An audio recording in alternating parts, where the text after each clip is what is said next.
On the news tonight, INEC unveils 2023 general election and off-cycle polls.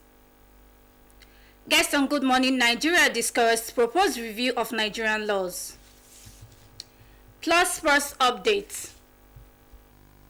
Good evening and welcome to NTA Ijebu ode News at 7. My name is Mercy Izish and here are the news details. Major reforms in the nation's electoral system are expected as INEC unveils reports on the 2023 general election and off-cycle polls. NTA Ode reports. Ill and hearty, with bright mien, Professor Mahmoud Yakubu walked in, having pleasantries with his lieutenants. Though almost a week in Ghana, observing the just concluded presidential and parliamentary election, the exercise has taken a little out of him. I hope I am audible enough, in spite of my hoarse voice, is because of the weather from the recent election in Ghana, not London. Thank you. A lot happened in the 2023 general election, and those that observed the process presented their findings. Diaspora voting, special court for electoral offences, cleaning up of the voters' register, top among the 142 recommendations from the two documents. In the imperative of legal clarity in result management with regard to manual transfer versus electronic transmission of results, the Commission also believes that the introduction of beavers, it is now, and the use of the permanent voters card are the sole means of identification of voters for accreditation on election day should be reviewed.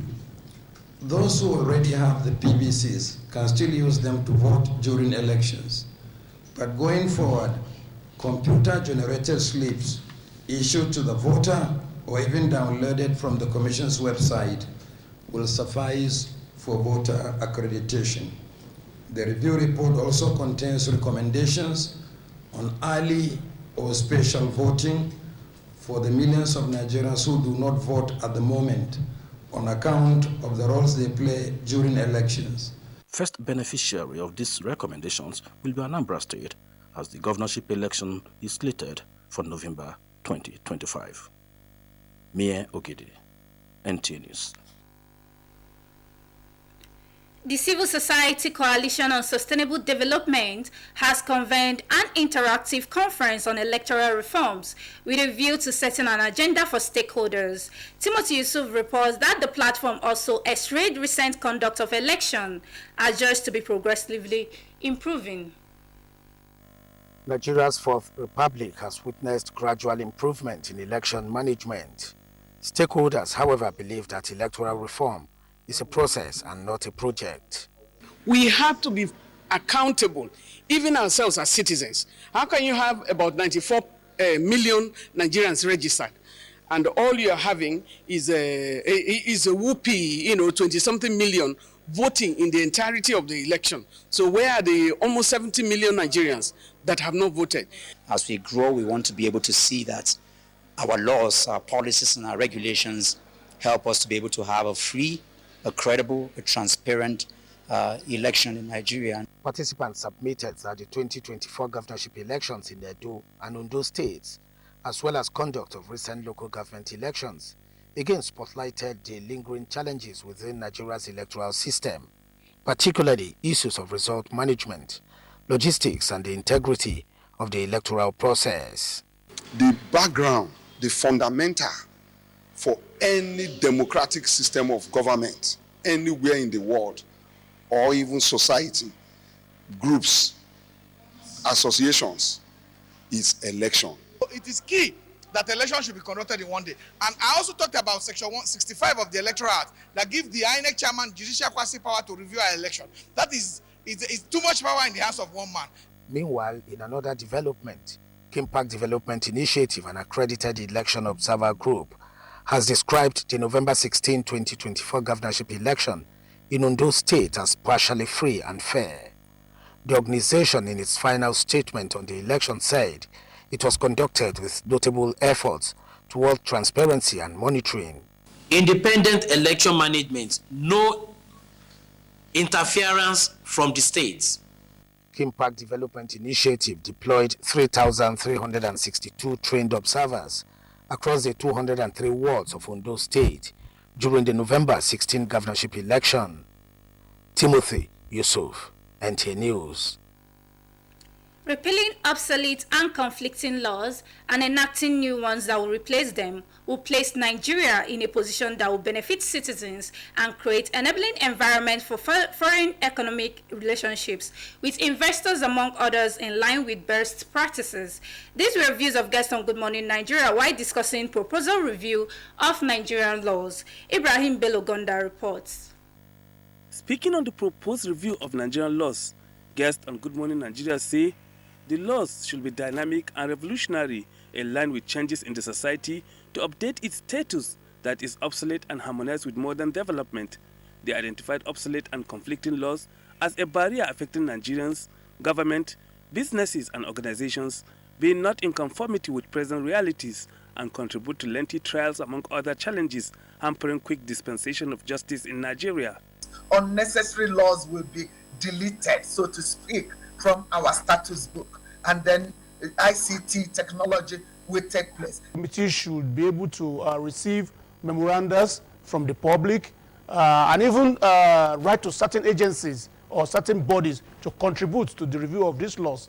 The guest proposed constant periodic review of Nigerian laws while calling on the committee to work with the National Assembly, citizens, civil society organizations, among others, to have a law that will speak to the concern and needs of Nigerians. They are supposed to submit a report that will be in the form of proposal, that this is what we have identified and this is what we are advising. So this committee on its own cannot amend. Okay.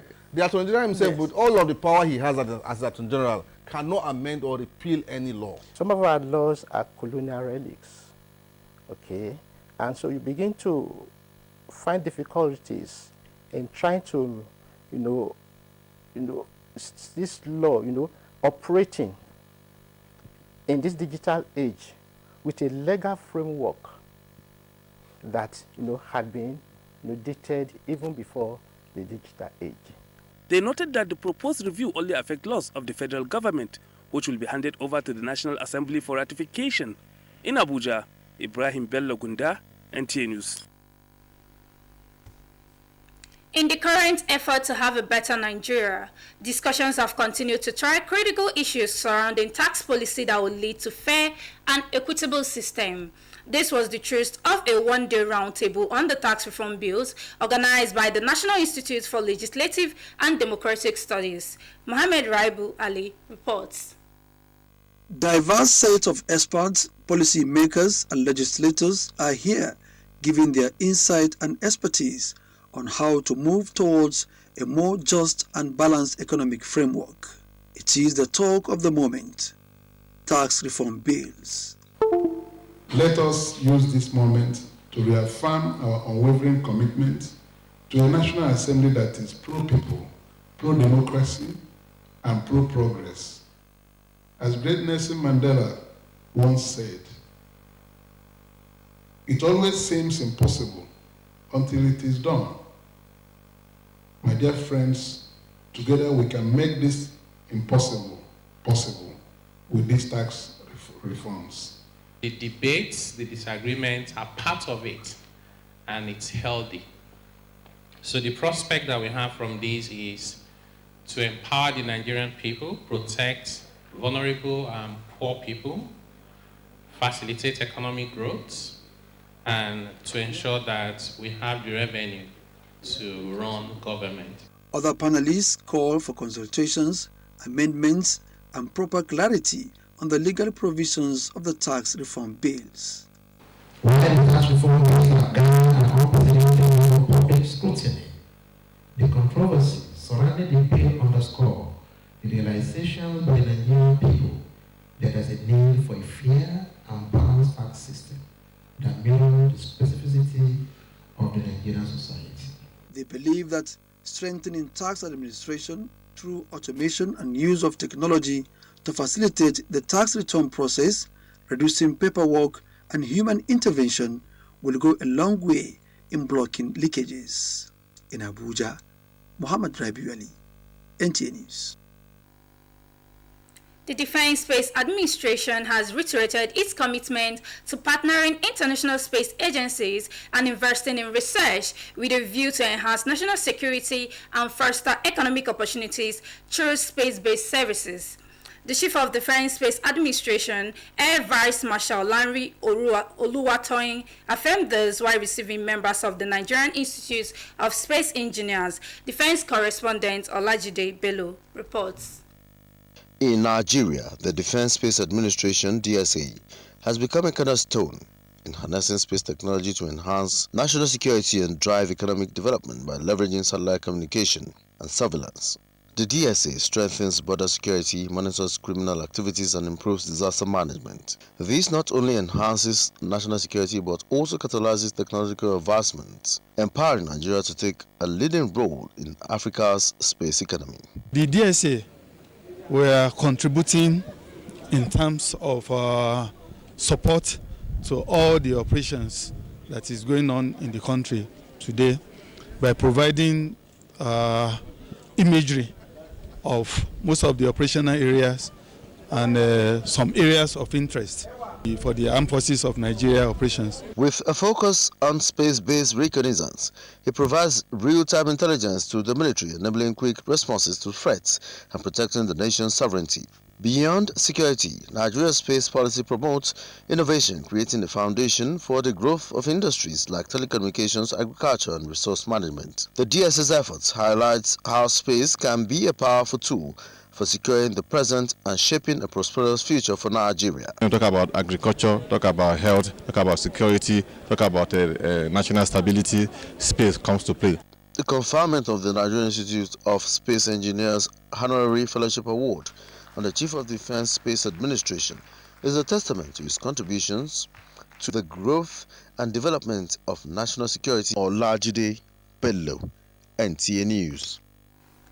We will be going on a break. Please stay tuned.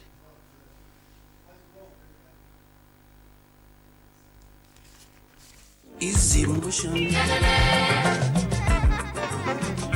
low motion. Make your calls to all networks. As much as any rate, no, they say, not good day.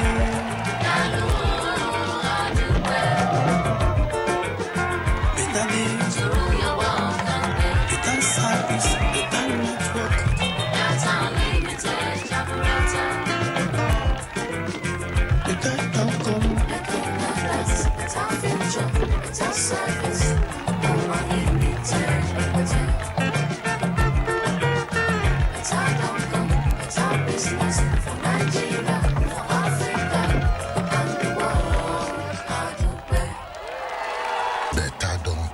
Wishing you a Merry Christmas, Nigeria. Glow. NTA Ijebu ode, your heritage station. Nigeria Television Authority, NTA Ijebu ode Heritage Station. A station that updates you on latest information, news, people day-to-day activities. We promote Nigeria culture.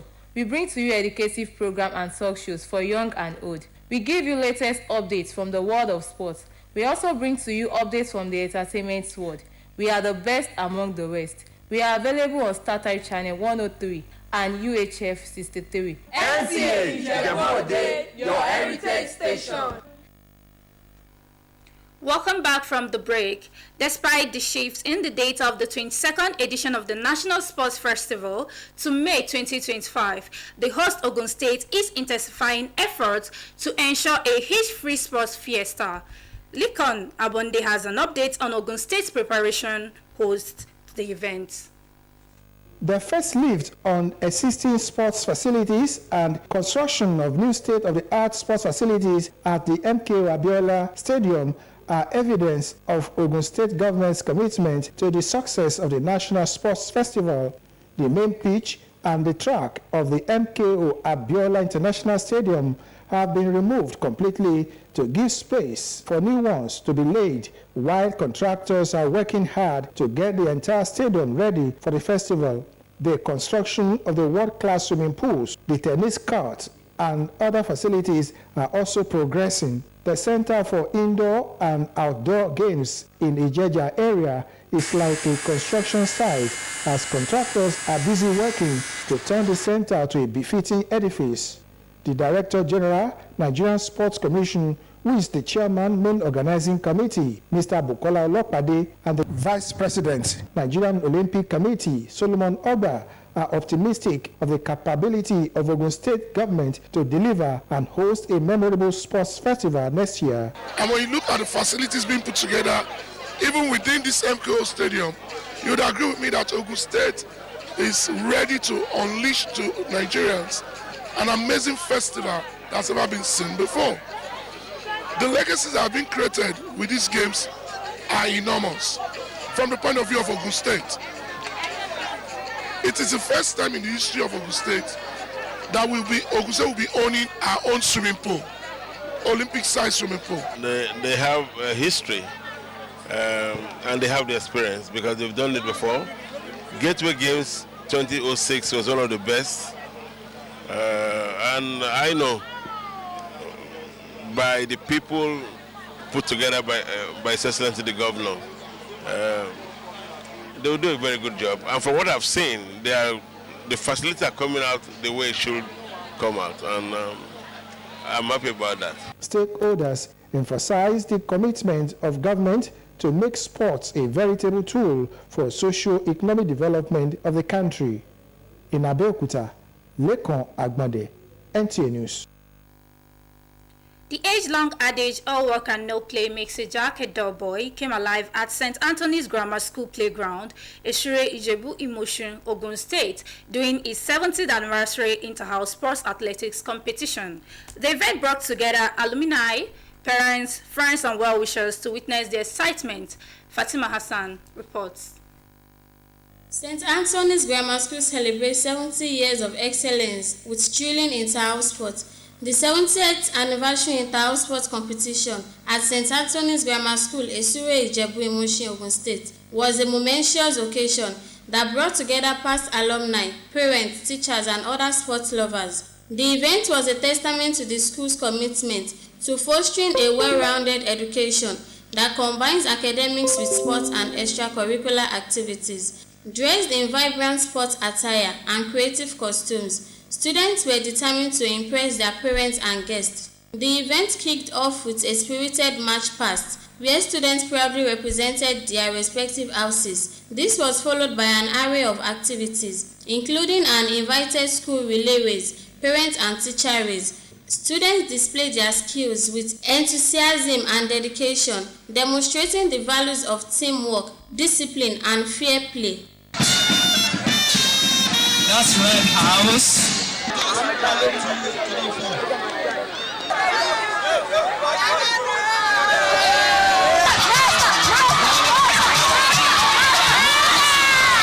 Earlier in her address, the school's principal emphasized the importance of sporting activities in the overall development of students. It's part of the program that are slated for the 70th anniversary. It's a week-long program, actually. The competition was fierce, but at the end, Purple House was declared overall winners, followed by Yellow, Green, Blue, and Red House.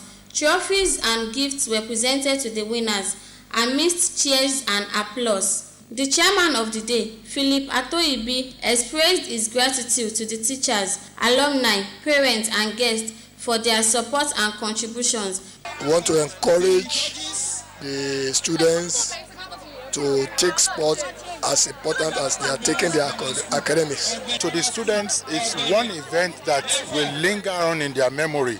This one is sponsored by the whole students, and of course, it brings health benefits to them as well. Three schools came together to make this a possibility. That in itself is a function of teamwork, and so I'm also very convinced that there will be continuity, after the event. To all our staff members for guiding us and put us through, and to our students, we would like to say very big thanks to them also.